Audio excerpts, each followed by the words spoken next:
neurological disorders or neurological challenges. And you see, neurological disorders or disabilities are they encompass a wide range of conditions that affect the nervous system, that is including the brain, spinal cord, and nerves.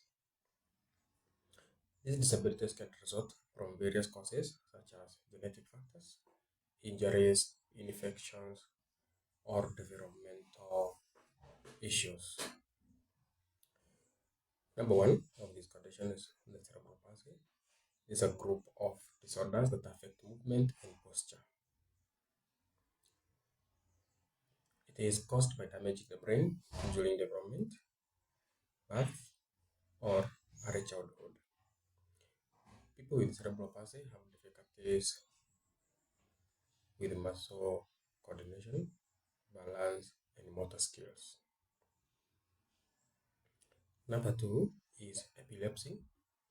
This is a neurological disorder characterized by recurrent seizures. You see, the seizures are caused by abnormal electrical activity in the brain. Number three, we have multiple sclerosis, called MS. This is an autoimmune disease that affects the central nervous system, including the brain and spinal cord. MS can damage the protective covering of nerve fibers, leading to symptoms such as fatigue, weakness, numbness, and problems with coordination and balance. Number four is Parkinson's disease. It's a progressive disorder of the nervous system that affects movement. It is characterized by tremors, stiffness, and slowness in movement. It is caused by the loss of production, dopamine producing brain cells.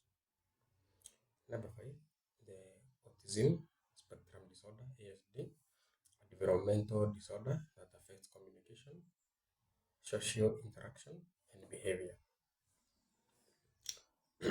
Number six, we have Alzheimer's disease, a progressive neurological disorder that affects memory, thinking, and behavior.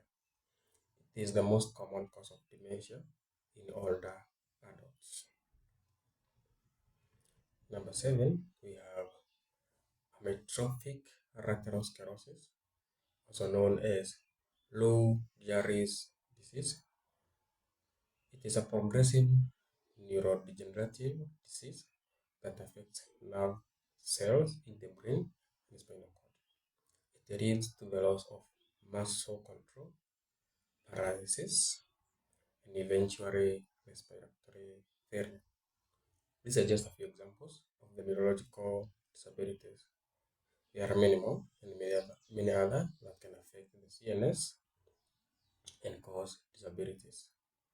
Therefore, we need to take care of ourselves because some of these things we can prevent them, especially those that are occurring during birth and early childhood. Bye.